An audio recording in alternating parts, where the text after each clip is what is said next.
Let's bring in PragerU political commentator Franklin Camargo and Republican strategist Luke Ball. Thank you both for coming on. Luke, to you first. The president, as Rich was saying right there, was in Pittsburgh today saying that China is kind of playing catch up when it comes to innovation. He had the following to say.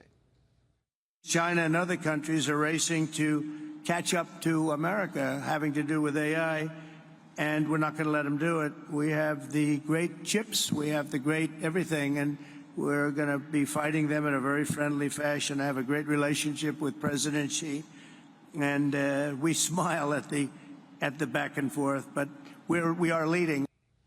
He loves the back and forth, Luke, because he loves the competition of all this. He does, and he doesn't want China getting anywhere close to the United States. And let's be very clear, AI is the Steele of the 21st century, so how fitting that he would roll this out in Pennsylvania. We can't allow China to get within an inch or even a mile of the United States with AI because they are the ones that want to lead on this issue. And if we let them catch up, our national security will be compromised for decades to come. Meantime, let's talk about Zoran Mamdani, Franklin, because you have AOC inviting him to a breakfast tomorrow morning, and then you have the Democratic Party kind of deciding if they're going to campaign with him. And then you have the RNC, the Republicans, saying, you know what, he could very well be the face of the Democratic Party. Watch this.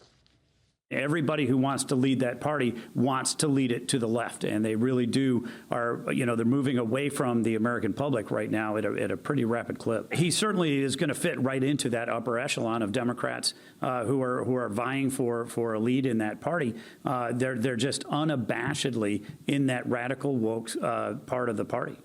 More and more. I mean, they keep trying this, right? He's becoming the face of the Democratic Party, and more, they just keep going over the same terrain, right? Yes, he's the new face of the Democratic Party. Let's pay attention at what he achieved. You know, we're talking about New York City. It's one of the most iconic cities in the country, in the world. It has the largest amount of Democratic supporters, and they chose someone who is okay with globalizing the Intifada. They voted for someone who is okay with nationalizing the means of production, someone who thinks the government should run grocery stores. He's a socialist. I escaped socialism. I'm Venezuelan. I escaped Nicolas Maduro. I know how socialism works. It doesn't. It's terrible. And Mamdani is a socialist. So I know there are some Democrats who are more optimistic. Fetterman says, I don't think he's a Democrat. This is the new face of the Democratic Party. I'm not happy about this, of course. The idea that one of the two major parties in America support those terrible ideas is very sad. It's concerning, but it's the reality that we need to face and that we need to fight against. The Epstein files are still making some news, and the president came out. He talked about Pam Bondi. He talked about the Epstein files and said the following, Luke.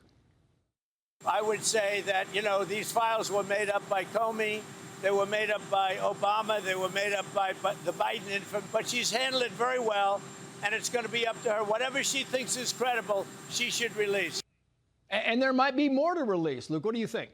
Yeah, I understand the MAGA frustration with this, but if you listen to the key phrase that he used there, pointing back to Obama and Biden, and he also drew out in other comments, Russia, Russia, Russia, he doesn't want another Steele dossier issue. So perhaps there is information that we can release, but the key word is credibility. We can't be releasing information in large packets that might be muddled with things that are false or inaccurate or that have been purposely placed there by previous administrations. So let's make sure everything that's released related to the Epstein files is accurate and true, and I think that's what the president wants, full transparency and the total truth. I found this to be fairly brazen. You had President Trump giving Russia 50 days to get their act in order. Otherwise, you're going to see significant sanctions, mostly on their trading partners that actually buy stuff from Russia. But today, the Russian foreign minister said the following. It used to be 24 hours, and it was 100 days. We've all been through this. We already have an unprecedented number of sanctions declared against us, and we are coping. I have no doubt that we will cope.